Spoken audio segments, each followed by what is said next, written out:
Price B to the Lord Jesus. இயேசு கிறிஸ்துவினால் உங்களுக்கு சமாதானமும் சந்தோஷமும் உண்டாவதாக. இந்த ஆண்டின் 6 மாதங்களை ஆண்டவர் கிருபையாய் கடக்க பண்ணியிருக்காரு. இந்த 7ஆம் மாதத்தின் துவக்கத்தில் நாம் வந்திருக்கும் போதும் கடந்த சில மாதங்களாக பார்க்கிற மாதிரி அவரிடத்துல வாக்குத்தத்தத்தை எதிர்பார்க்க போகிறதில்ல. அவருடைய வார்த்தைகளை நாம் கை கொள்ளும்படியா அவருக்கு வாக்கு பண்ணி நாம் நடக்கும்போது அந்த வாக்குத்தத்தங்கள் நம்முடைய வாழ்க்கையில் ஆட்டோமேட்டிக்காக நிறைவேறுது இல்லையா? அதை குறித்து நாம் இந்த மாதத்தில் அவருடைய எந்த வார்த்தையை கை கொள்ள போகிறோங்கிறத பார்க்கறதுக்கு முன்னாடி நேற்று 2 தினங்களா நாம ஒரு விஷயத்தை பத்தி குறிப்பா பார்த்துட்டு இருக்கோம் இல்லையா? அது இளைப்பாறுதல். இந்த இளைப்பாறுதல்ங்கிறது ஆண்டவர் வேதத்துல நமக்கு பண்ணியிருக்கிற ஒரு பெரிய வாக்குத்தத்தமா இருக்கு. அதுதான் இந்த வேதத்துடைய ஒரு சாராம்சமா கூட இருக்கு. அப்படிப்பட்ட இளைப்பாறுதலை நம்முடைய ஆத்துமாக்கள் பெற்றுக்கொள்கிறதற்கு ஆண்டவர் சில வார்த்தைகள் நம்மளுக்கு காண்பிக்கிறாரு. அதை நாம கை கொள்ளும் போதே நம்மளால அந்த வாக்குத்தத்தத்தை சுதந்திரித்து கொள்ள முடியும். அது என்னன்னு நம்ம பார்க்கணும்னா, அது குறிப்பா ஒரு வார்த்தையை வைத்து சொல்றேன். அவருடைய நுகத்தை நம் மீது ஏற்றுக்கொள்வது. இந்த வார்த்தையை கேட்கும் போதே இது எந்த வேத பகுதின்னு எல்லாருக்குமே தெரிஞ்சிருக்கும். மத்தேயு 11வது அதிகாரம் வசனம் 28லிருந்து 30க்குள்ளார இந்த வார்த்தைகள் கொடுக்கப்பட்டிருக்கு. முக்கியமா, வருத்தப்பட்டு பாரம் சுமக்கிறவர்களே, நீங்கள் எல்லாரும் என்னிடத்தில் வாருங்கள், நான் உங்களுக்கு இளைப்பாறுதல் தருவேன்னு சொல்லிட்டு 28வது வசனத்துல ஆண்டவர் சொல்லியிருக்காரு.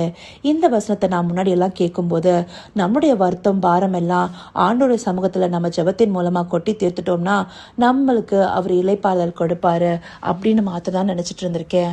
ஆனா இந்த வசனத்துல ஒரு உள்ளார்ந்த சத்தியம் இருக்கு. இந்த வருத்தப்பட்டு பாரம் சுமக்கிறவர்களேன்னு ஆண்டவர் யாரை அழைக்கிறார்னா, ஆண்டவர் பிரமாணங்களை கொடுத்து மக்களுக்கு பாவத்தை உணர்த்தினாரு. இந்த பாவங்களை உணர்த்தினது எதற்காக? இந்த பாவங்கள் இருக்கும்போது அந்த ஆத்மாவுக்குள்ளார இளைப்பாறுதல் இருக்காதுன்னு சொல்லிட்டு நம்ம நேற்று பார்த்தோம் இல்லையா? அதுதான் முக்கியமா நம்ம இளைப்பாறுதல் பெற்றுக்கொள்வதற்கு பாவத்திலிருந்து விடுபட்ட ஒரு வாழ்க்கை நமக்கு தேவைங்கிறத இந்த பிரமாணங்கள் நம்மளுக்கு குறிப்பா உணர்த்துச்சு. ஆனா மோசே கொடுத்த இந்த நியாய பிரமாணங்களை அன்றைக்கு இந்த வேத பாரகரும் பரிசேயர்களும் சதுசேயர்களும் மக்களுக்கு மிகவும் சுமையான ஒரு விஷயமா மாற்றினாங்க. அதாவது இந்த பிரமாணங்களை ரொம்ப கடினமான ஒரு விஷயமாகவும் அதை இப்படி ரிஜிடா ஃபாலோ பண்ணணும்னு சொல்லிட்டு சில விஷயங்களை அவங்களுக்கு ரொம்ப பாரமாக்கினாங்க. உதாரணமா, ஓய்வு நாளை கூட அவங்க எப்படி பார்த்தாங்க?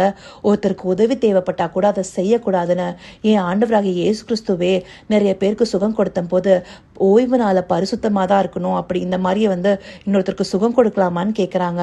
அப்ப ஆண்டவர் நியமித்த அந்த கற்பனைகளை அவங்களும் சரியா புரிந்து கொள்ளல. அவங்களாலே ஃபாலோ பண்ண முடியாதத மக்களுக்கு பாரமா அவங்களுடைய தோல்லை ஏற்றிருக்காங்க. இதை நமக்கு மத்தேயு 23வது அதிகாரம் 4வது வசனம் ரொம்ப தெளிவா காண்பிக்குது. சுமப்பதற்கரிய பாரமான சுமைகளை கட்டி மனுஷர் தோள்களின் மேல் சுமத்துகிறார்கள், தாங்களோ ஒரு விரலினாலும் அவைகளை தொடமாட்டார்கள். அப்படி அவங்களாலே ஃபாலோ பண்ண முடியாத சில விஷயங்களை இந்த மக்கள் மேல ஏத்திருக்காங்க. அப்படி ஏத்தின இந்த பாரத்தை தான் ஆண்டவர், நீங்க என்கிட்ட வாங்க, நான் என்னுடைய பாரத்தை உங்களுக்கு தரேன்னு சொல்றாரு. மத்தேயு 11வது அதிகாரம் 29வது வசனத்துல சொல்றாரு, நான் சாந்தமும் மனத்தாழ்மையுமாய் இருக்கிறேன், என் நுகத்தை உங்கள் மேல் ஏற்றுக்கொண்டு என்னிடத்தில் கற்றுக்கொள்ளுங்கள், அப்பொழுது உங்கள் ஆத்துமாக்களுக்கு இளைப்பாறுதல் கிடைக்கும். அப்ப இந்த வார்த்தையை அவரே சொல்றாரு இல்லையா? நாம் அதுக்கு என்ன செய்யணும்? அவருடைய நுகத்தை நம்ம மேல ஏற்றுக்கொள்ளணும். அவரிடத்துல இருந்து அவருடைய சாந்தத்தையும் மனத்தாழ்மையும் கற்றுக்கொள்ளணும். அவருடைய நுகத்தை நம்ம மேல ஏற்றுக்கொள்ளும் போது என்ன நடக்கும்? அந்த காலத்துல ஆடு மாடுகள் மேல இந்த சுமையை ஏத்தி நடத்துவாங்க இல்லையா? அப்படி ஏத்து நடத்துறது எதற்காக? அதை யார் ஏத்து நடத்துறாங்களோ அவங்க அதுக்கு வழிகாட்டி நடத்தி கூட்டிட்டு போவாங்க. அந்தபடி ஆண்டோடைய நுகத்தை நம் மீது ஏற்றுக்கொள்ளும் போது அவர் நமக்கு வழிகாட்டுகிறவரா இருக்காரு. அப்படி நாம அவரை விசுவாசிச்சு அவருடைய நுகத்தை நாம ஏற்றுக்கொள்ளும் போது நமக்கு இந்த உலகத்துல இருக்கிற அநேக பாரங்களை காட்டிலும் அவருடைய நுகம் நமக்கு பாரமா ஒரு நாளும் இருக்காது. முடியாது. அதனால்தான் அந்த இதே அதிகாரத்தில் 30வது வசனம் சொல்லுது, என் நுகம் மெதுவாயும் என் சுமை லகுவாயும் இருக்கிறதுன்னு சொல்லிட்டு. அவருடைய நுகம் லகுவாயும் சுமை வந்து மெதுவாயும் நம்மளுக்கு இருக்கிறத நம்மளுக்கு யோவானும் தன்னுடைய நிருபத்தில் சொல்லி காட்டுறாரு. 1 யோவான் 5வது அதிகாரம் 3வது வசனம், தேவனுடைய கற்பனை நமக்கு எதுவும் எந்த விதத்திலையும் பாரமானவைகள் அல்ல அப்படின்னு சொல்லி குறிப்பிடப்பட்டிருக்கு. அப்படி அவருடைய கற்பனைகளை ஏற்று நாம நடக்கிறதுக்கு அவருடைய நுகத்தை நம் மீது நாம முதலாவது ஏற்றுக்கொள்ளணும். அவரை பார்த்து கற்றுக்கொண்டு நாம நடக்கணும். முக்கியமா அவருடைய சாந்தத்தையும் மனத்தாழ்மையா நம்ம நடக்க ஆரம்பிச்சிட்டோம்னாலே அவருடைய அன்பு நமக்குள்ள பூர்ணப்படுகிறதுக்கு அது ஒரு பெரிய அடையாளமா இருக்கு. அந்த தாழ்மையின் குணத்தோட நாம அவரை போல நடந்து கொண்டோமே ஆனால் அவர் நம்மளை வழிநடத்துவாரு. அவருடைய கற்பனைகள் நம்மளுக்கு கற்றுக் கொடுக்கிறதுக்கு நம்ம கிட்ட ஒட்டுமொத்தமா அந்த சுமை நம்ம மேல அவர் ஏற்றல.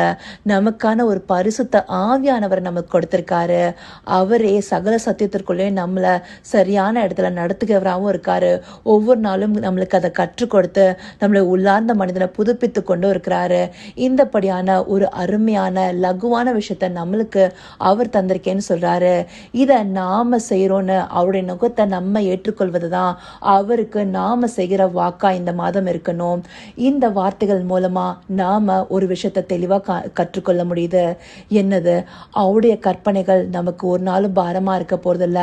நாம நினைச்சிட்டு இருக்கோம் இந்த உலக கவலைகள் தான் நமக்கு அதிகப்படியான பாரம், அதனாலதான் நம்மளுக்குள்ளார இளைப்பாறுதல்னு. நிச்சயமா இல்ல.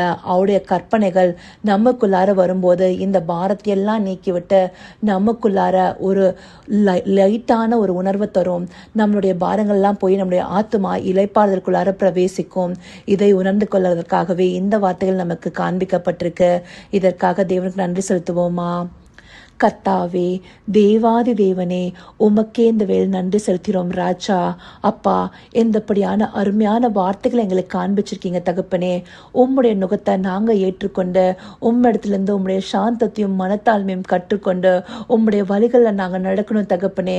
அதையே இந்த மாதத்தில் நாங்கள் உம்மிடத்துல வாக்காக தெரிவித்து தகப்பனே அதன்படி நடக்க உம்மிடத்துல தயவையும் கேட்கிறோம் ராஜா. உம்முடைய சத்திய ஆவியானவர் எங்களை சகல சத்தியத்திற்குள்ளும் நேர்த்தியாய் நடத்தி உம்முடைய நுகத்தின்படி எங்களை கொண்டு போகணும் ராஜா. எங்களை வழிநடத்தக்கூடிய நல்ல மேய்ப்பனே, இதையே நீங்க எங்களுக்கு காண்பிச்சிருக்கீங்க. இதன்படி நடக்க எங்களுக்கு கிருபையும் தாங்க. அப்படியே நீங்க எங்களை நடத்த போகிற தயவிற்காய் நன்றி. சகலவித துதி மகிமை கனம் யாவும் ஒருவருக்கே செலுத்திறோம். இயேசு கிறிஸ்துவின் மூலமாய் வேண்டிக் கொள்கிறேன் பிதாவே. ஆமென், ஆமென்.